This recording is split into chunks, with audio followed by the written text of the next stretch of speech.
Hello and welcome to Endor Model Railway. I'm Jonathan.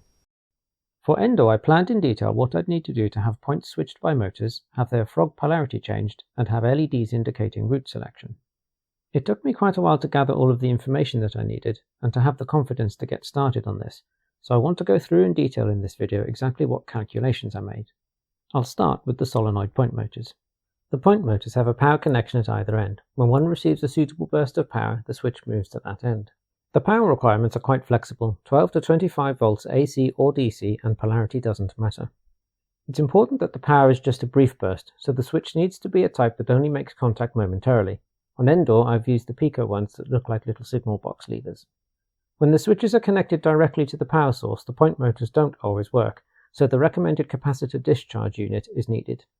The CDU takes 16 to 25 volts AC input, which I assume just charges the capacitors. I think it delivers DC output to the point motors, which doesn't care about polarity. The instructions about wiring the CDU seemed a little vague, but that's just because it doesn't matter which way around the AC inputs go, because it's AC, and because the output isn't directly connected to the input and the point motors don't care about polarity, the outputs can go either way around too. Multiple switches and point motors can be connected in parallel to the CDU. As you can see on this illustration, they're wired in the same way. To help emphasize that these connections are parallel, here's the same logical arrangement drawn a bit more formally. When working out how to connect things together properly, I came up with the principle that if a connection doesn't go through a component, then it's a parallel connection. I found this most useful when deciding how to lay out wires on the board where they couldn't all be in neat right-angled paths like on a typical wiring diagram. Here's the point motor wiring plan for the sidings on Endor. It's pretty simple. Each point motor has one red and one orange cable that go to the relevant switch. All of the motors have a black common cable that goes to the CDU, which isn't drawn on this plan. I chose point motors that also have an auxiliary switch built in. When their motor moves, the nearest contact gets connected to the auxiliary common. This allows me to have something else switched automatically along with the points. But I want two other things to happen when I move a point motor lever. The point frog polarity needs to switch, and a pair of LEDs need to switch to show the selected route. The solution I chose is to connect the point motor's auxiliary switch to a relay. Relays are electrically activated switches. The one shown here is a double pole changeover relay. It's two switches in one. When it doesn't have power through the top two contacts, then the switches are in one position. Whilst power is applied, the switches move to the other position. As with the CDU, the vagueness of information confused me to start with, but it turns out that it just doesn't matter which way around the power goes through the top two contacts. If there's power, it'll switch. Here's an illustration showing how the relays are used to switch point frog polarity along with associated LEDs, with the switching controlled by the point motor. To have LEDs illuminated only along the set route through a series of sidings, I came up with what I suspect is a fairly common approach. The key to it is that the input LED power for each point comes from a parallel connection with the LED from the previous point that leads to it. On the diagram here, when the lower route is set by the leftmost point, the power is disconnected from the LEDs associated with the second relay. When the first point switches to select its upper route, then the upper LED gets connected, which also connects power to the second relay's LEDs. Note here that the spur to the second relay comes before the LED of the first relay, so the LEDs are connected in parallel. The second relay switches which of its LEDs are connected based on which route is selected on the second point. All of the LEDs have a parallel connection back to the circuit's common, shown in yellow. This principle is extended along all of the points, resulting in the full arrangement shown here. It looks messy and complicated, but the logic is identical to what was in the simplified diagram. The relays that I bought need 12 volts DC to switch, so I decided to power the LED circuit in parallel from the same plug. Next up were calculations for which resistors to use. Before I proceed to the calculations, I'd like to mention a YouTube channel called The Engineering Mindset. It was the most useful in helping me to learn about the electrics basics that I needed, so in the description I'll put a link to their Electrical Engineering Basics set of videos. They're excellent at explaining things very clearly, and I recommend you use them if you find anything in this video confusing, or if you'd like more in-depth explanation. In this illustration, I've got the necessary general formulas for my calculations and the relevant specifications from the LEDs. The LEDs can tolerate a maximum current of 25 mA and take 2.1 volts. Both of these details come with an F, which I think means forward. LEDs, being diodes, only work one way around, and I assume forward means that way. In the illustration, I show the left of the circuit at 12 volts and the right at 0. Since the LED will take 2.1 volts, that leaves 9.9 volts after it. We want the current through the LED to be no more than 25 milliamps. Using resistance equals voltage divided by current, that leaves us with 396 ohms resistance. If there's no resistor that matches exactly what you want, then you need to go up to the next available one. It's better to have an ever so slightly dimmer LED than to blow one up. Resistance in series adds up, so I chose to use two 200 ohm resistors to give a total of 400 ohms resistance.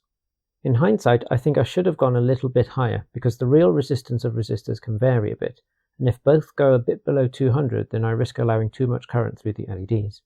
But it's too late for me now, and so far the LEDs haven't blown up.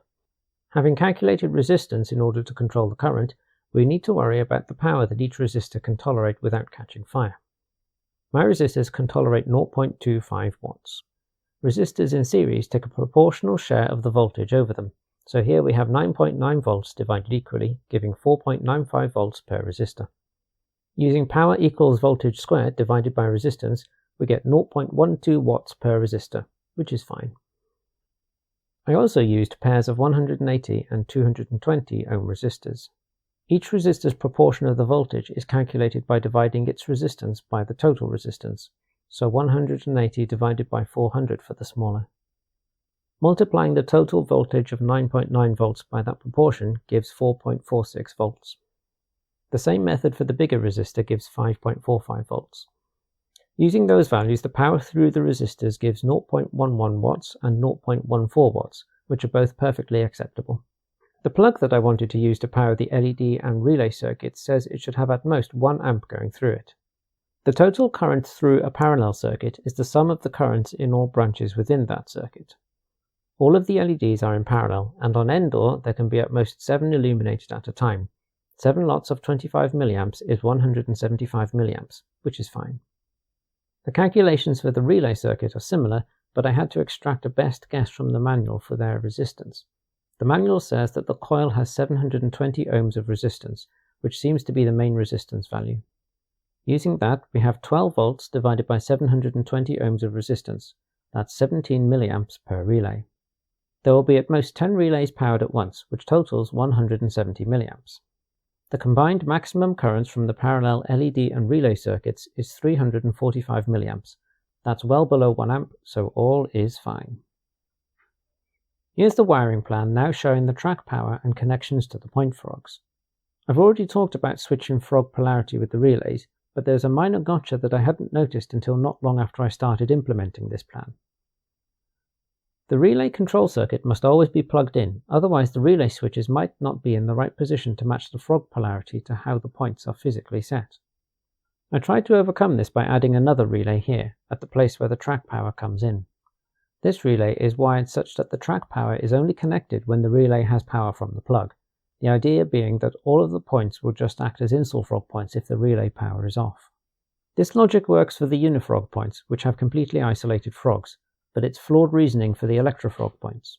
The frog on a Pico ElectroFrog point is physically connected to the switchblades, so if the switchblades have enough contact with the stock rails, then the frog will always have the correct track power.